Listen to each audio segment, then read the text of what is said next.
Hello students, welcome back to my YouTube channel APT Adda. I am your maths mentor इजहारुद्दीन।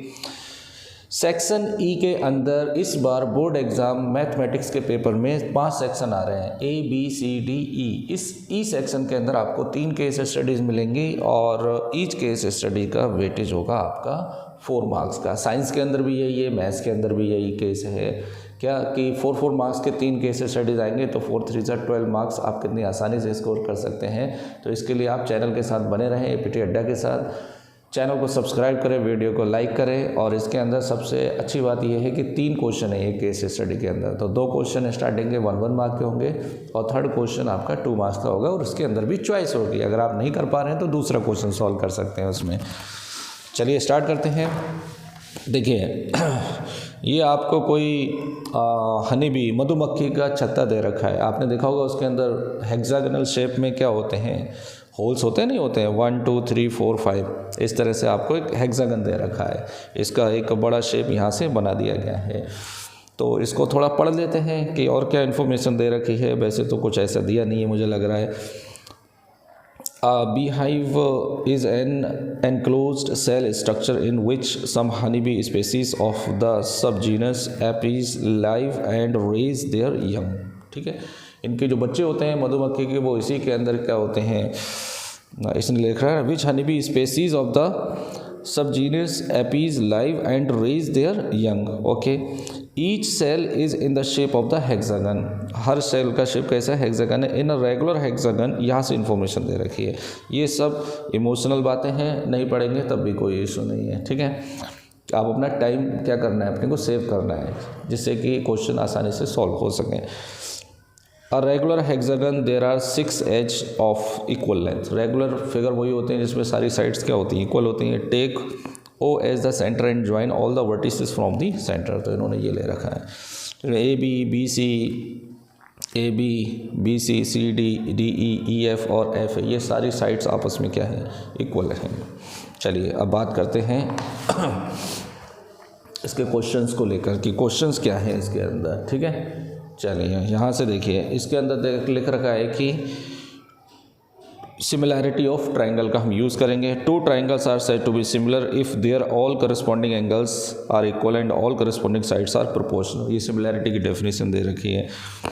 Based on the above information answer the following question. तो देखिए यहाँ से अपने को answer देना है। क्या क्वेश्चन है इसका, find the number of equilateral triangles in the given figure. तो देखिए ये आपके पास कोई हेक्सागन है। नहीं, हेक्सागन क्या होता है, A B C D E F 6 side से एनक्लोज फिगर क्या कहलाएगा, हेक्सागन कहलाएगा। रेगुलर है तो सभी साइड्स बराबर होंगी। ये मिला दिया इन्होंने, ये सेंटर ओ है। अब ज़रा सोचिए अगर ये साइड मान लो एक्स है सुनते रहे ना, अभी इसकी साइड दे नहीं रखी इन्होंने, मान लो एक्स है यहाँ पे साइड, पूरा सेंटर पे एंगल कितना बनता है 360।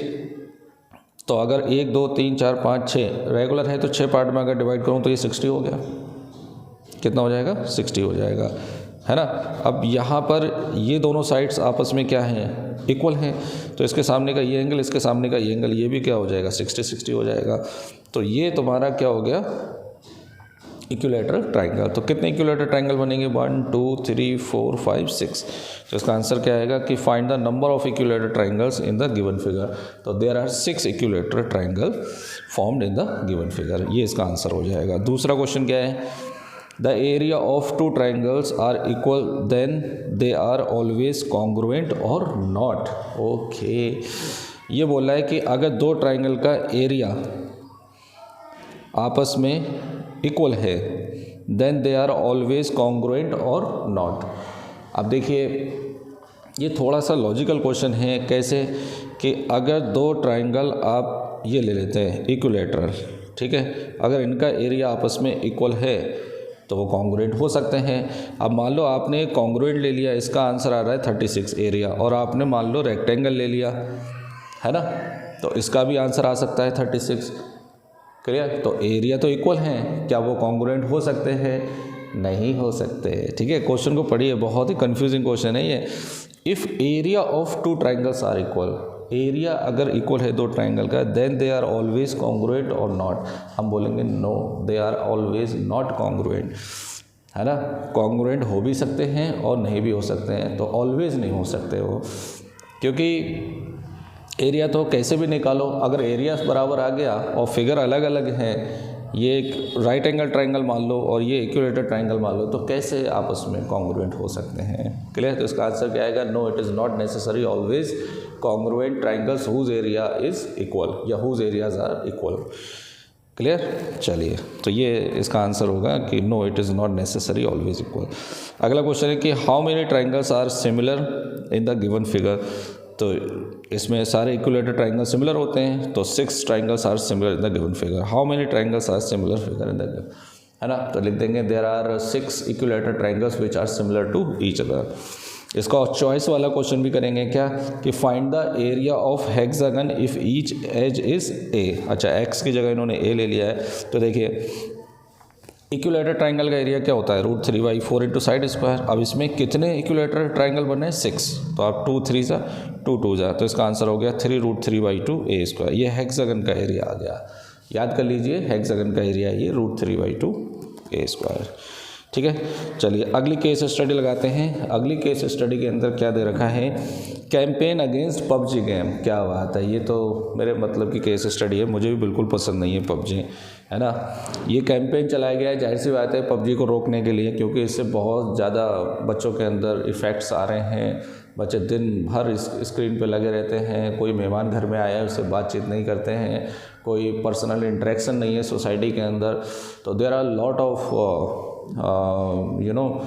बहुत सारी चीज़ें ऐसी हैं जो पबजी से बच्चों से दूर होती चली जा रही हैं, तो उसको ख़त्म कराना है अपने को। तो उसके लिए क्या किया है कि using of mobile screen for long hours makes you lazy. सही बात है, पबजी नहीं भी खेल रहे हैं बहुत देर तक, अगर आप मोबाइल यूज़ कर रहे हैं तब भी बेकार है वो।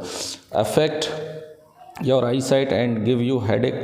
Those who are addicted to playing PUBG can get easily stressed out और face anxiety issues in public due to lack of social interaction. तो यहाँ पे कोई रेक्टेंगुलर शेप में एक कैंपेन चलाया गया है जिसमें बैन पबजी करके लिखा गया है। तो बैन पबजी में रेक्टेंगुलर में ये एक्स एक्सेस है, ये वाई एक्सेस है और ये इसके कोऑर्डिनेट्स दे रखे हैं। क्लियर। चलिए आगे बढ़ते हैं। आगे क्या दे रखा है, to social awareness of ill effects of playing PUBG, a school decided to start ban PUBG campaign। ये इस कैंपेन का नाम है ban PUBG। Students are asked to prepare campaign boards in the shape of a rectangle as shown in the figure। वो हमने देख ही लिया है कि based on the above information answer the following question। तो देखिए पहला क्वेश्चन क्या है, if we replace x axis by y axis and y axis by x axis then find the coordinates of the point C. तो देखिए सी के coordinate बताना है, तो यहाँ पे देखो एक्स एक्सिस पे सी कौन है, 8 है, और वाई एक्सिस पे कौन है, 6 है। तो अभी इसके कोऑर्डिनेट 8,6 हैं। अब वो क्या बोल रहा है कि एक्स का कोऑर्डिनेट वाई में कन्वर्ट कर दो, वाई का एक्स में, तो ये हो जाएगा 6,8। एक्स वाला वाई में कन्वर्ट हो गया, वाई वाला एक्स में, तो इसका आंसर क्या हो गया 6,8। अगला question, find the area of the board. Board का तुम्हें क्या बताना है, एरिया बताना है। तो एरिया बताने के लिए लेंथ इंटू ब्रेथ, रेक्टेंगल का एरिया क्या होता है, लेंथ इंटू ब्रेथ, ये तो होता है। अब इसकी लेंथ देखो कितनी होगी, लेंथ इसकी एक्स एक्सेस से नापी जाएगी, तो पहले 2 है फिर 8 है, तो यहाँ से यहाँ तक 2 है और यहाँ से यहाँ तक 8 है, तो 8 में से 2 जाएंगे तो कितना बचेगा 6, है ना। 8 - 2, इसकी लेंथ कितनी होगी 8 - 2 = 6। और वाई एक्सिस इसकी ब्रेथ हो जाएगी, तो यहाँ से यहाँ तक कितना है 6, यहाँ से यहाँ तक पूरा कितना है, ओरिजिन से यहाँ तक 6 है और यहाँ से यहाँ तक 2 है, तो 6 - 2 कितना हो गया 4, तो इसकी ब्रेथ कितनी हो गई 4 हो गई, तो ये हो गया 4। तो 6 4 से कितना हो गया 24 सेंटीमीटर स्क्वायर या यूनिट स्क्वायर, है ना। हाँ यूनिट स्क्वायर हो गया इसका। चलिए आगे बढ़ते हैं।